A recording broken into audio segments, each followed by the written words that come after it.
Granny आजी, I can't believe this. I just can't believe. तू असं कसं करू शकते? तुझं डोकं कुठे गेलेलं? हिच्या प्लॅन मध्ये ना लॉजिकच नसतो. ही पण फेल होते, आपल्याला पण फेल करते. मला कळतच नाही तुला काय बोलू. मी माझं आता डोकं फिरलंय. तुला मॅडमची बोलवायला पाहिजे, तिला नाही. मी तिला मॅडमची बोलते, पण तू नको नो नो नो. तुझं मॅड पण नाहीये, तू त्याहून जास्त आहे. तू काय मला बोलते ना मी ओव्हर कॉन्फिडेंट आहे, मी ओव्हर कॉन्फिडेंट आहे. तू बघ, तू स्वतः ओव्हर कॉन्फिडेंट आहे. तू तर ओव्हर कॉन्फिडन्सची लिमिट क्रॉस केली आहे ग. हो गॉड, कशी ग्रॅनी आजी देऊन ठेवली अशी. अनिका जरा गप्प बस प्लीज. शांतता. आई पण अनिका जे काही बोलतेय ना त्यात तथ्य आहे. काय झालं? तुझी टॅगलाईन होती ना, वर्मावर घाव. घ्या वर्मावर घाव. आता आपल्यावरच घाव पडणार आहेत. एकतर तू कुणाचं ऐकत नाहीस, सगळं स्वतःच्या मर्जीने करत असतेस. स्वतः तर तोंडावर पडतेस, आम्हा दोघींनाही घेऊन पडतेस. का? नाही.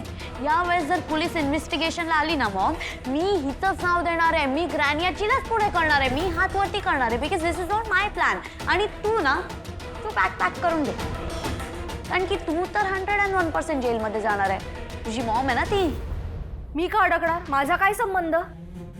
हे सगळे प्लॅन्स आईने केलेत ना, आई अडकणार. आई बघेल काय करायचं ते. मला काय बोलताय? गप्पा बसा. मूर्खासारखं बोलतायत. हो माहितीये मला, मीच केलं हे सगळं. अरे तुम्हा लोकांची तेवढी अक्कल तरी आहे का, बुद्धी तरी आहे का?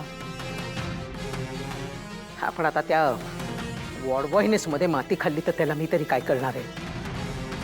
करायला गेले होते. माझा जो काही प्लॅन होता तो एकदम बरोबरच होता. त्याला मी सांगितलं होतं की मला एक डेड बॉडी हवी आहे म्हणून. त्या मूर्ख माणूस, तुमच्यासारखाच मूर्ख. हो नुसते बोलताय ना, त्या मूर्खाने त्या आदितीचीच बॉडी आणली म्हणून तर हे सगळं असं फसलं ना. अगं पण त्या वॉर्ड बॉयने जर तुझं नाव घेतलं तर आपण सगळे अडकू. त्याचं काय? हे बघ आई, अदितीचा ऍक्सिडेंट झालेला नाहीये, तो घडवून आणला गेलाय. आणि तो तू घडवलायस. आणि याला मर्डर म्हणतात, खून. आई, खून. हो माहितीये मला, माहितीये, कळलं ना. आणि जसा तुम्ही काही विचार करताय ना तसं काही एक होणार नाहीये असं मला माहितीये. ते पोलिसांपर्यंत अजिबात जाणार नाहीये. कारण या सगळ्या प्रकरणामध्ये मी स्वतः गेले नव्हते. मी कोणाच्या तरी करवी या गोष्टी करून घेतल्या होत्या, माहितीये का. आणि त्या मिडल मॅनने जर तोंड उघडलं मग काय करणार आहेस? असं काही एक होणार नाहीये. ही गोष्ट पोलिसांपर्यंत जाणार नाही हे पक्क आहे, मला माहितीये ना. प्लीज सावरा स्वतःला. मी नका काळजी करू. आजी लवकरच बऱ्या होतील. आणि काका तुम्हीच असे खचून गेलात तर आजी आणि आजोबांचं काय होईल? ते दोघं अजून खचतील. होय काका,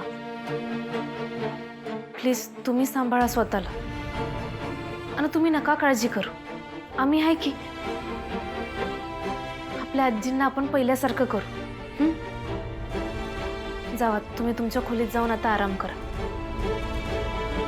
नाही, मी इथेच थांबणार आहे. काका असं काय बोलताय तुम्ही? प्लीज तुम्हाला आरामाची गरज आहे. अगं पण काका एकदा म्हणलं नवं, प्लीज.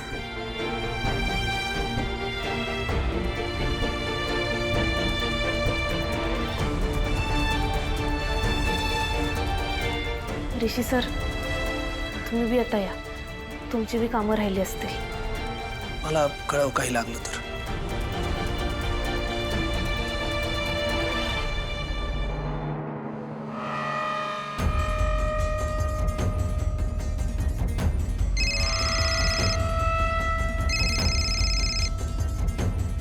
हॅलो, हा मी बोलते. कळलं का? बातमी पोलिसांपर्यंत पोहोचली. नाही, तो वॉर्ड बॉय पोलिसांपर्यंत माझं नाव जाता कामा नये, लक्षात घे. त्याच्या आधीच तू कुठेतरी गायब हो.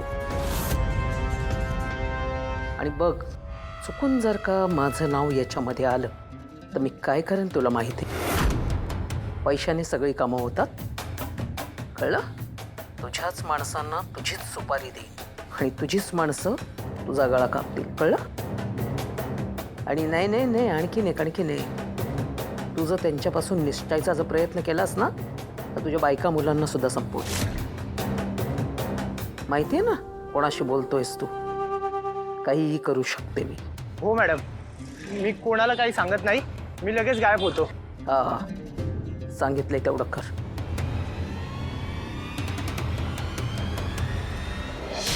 चला चला, त्या मुलीचा विषय संपवा आता. आता त्या गौरीचं काय करायचं ह्याचा विचार करा. ती गौरी, राजन आणि अन्नपूर्णा यांना भेटता कामा नये, हे महत्वाचं आहे. कारण जर का समजा ती ह्या दोघांपैकी कोणाला भेटली तर ती आपल्याबद्दल सगळं सांगणार आणि मग माझ्याबरोबर तुमची पण वरात निघेल. लक्षात येतंय ना? आणि तू ग प्रॉपर्टीची क्वीन बनायचंय ना? तू पण कामाला लाग आणि जरा विचार करायला लागा. नुसती स्वप्न बघून काही होणार नाहीये, स्वतः प्रयत्न करावे लागतील. आजी. हा हा हा हा. अहो काय वास सुटलाय सुपाचा, एकच नंबर. चला, मी 10 म्हणायच्या आत तुम्ही हे सगळं सूप सपवायचं काय? तुम्ही जर सूप सपवलं की नाही, मी तुम्हाला एक सरप्राईज देणार आहे. चला, तोंड उघडा.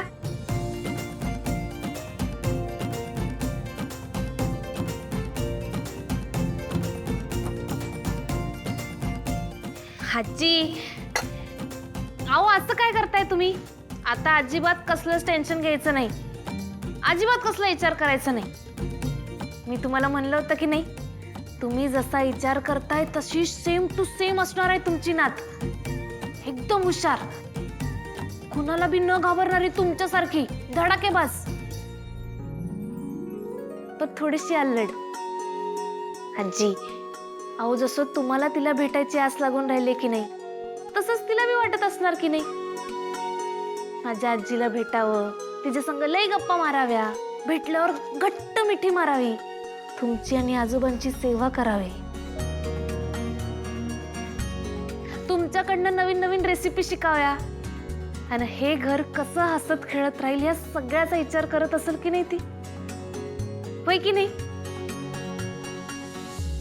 आजी, बोला की माझ्या संग. हे बघा, तुम्ही तुमच्या कमळी संग बोलणार नाही का? तुम्ही जर का माझ्या संग आता बोलत नाहीत की नाही, मी तुमच्यावर रुसतो बघा, कट्टी.